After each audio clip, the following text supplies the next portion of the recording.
the story for this AVP game is set around 30 years after the events in Alien 3, the movie. And the Weyland-Yutani Corporation that features in the previous movies is still very much a force in the galaxy, and they've set up a colony on a remote planet called Freya's Prospect.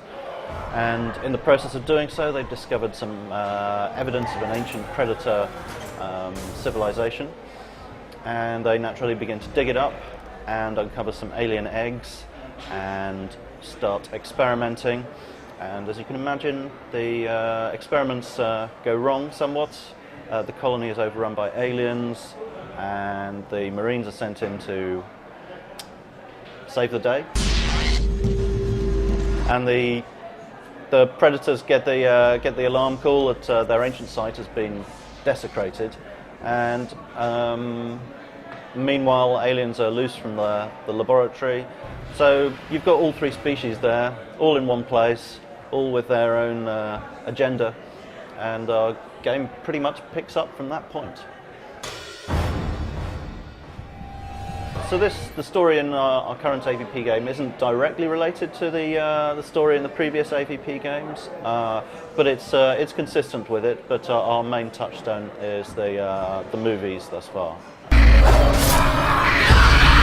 We've got our exciting new multiplayer modes coming up in AVP, and we've got full 18-player multiplayer on all of the three platforms, which includes two-way and three-way species and interspecies team games.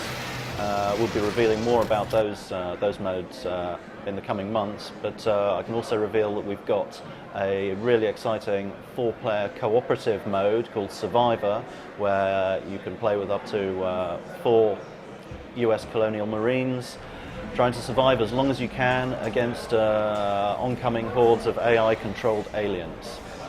That one's a blast, I can tell you. The single-player campaign is split into 3 campaigns. They all form part of a larger whole, but the player is entirely able to choose which of the 3 species they want to start playing the game as, which of the 3 campaigns they want to play, and they can play each one of those through all the way to the end before starting the others, or they can chop and change between them if they want. It's all about player choice, and you'll get a different perspective on the story depending on which way you go around playing the game. Balancing the different species for online play is obviously something of a challenge because they're all so different, but that's one of the strengths of it as well. They each have their strengths and weaknesses, so we're paying obviously particular attention to that to make sure that each species is given a fair shot at winning in a fight.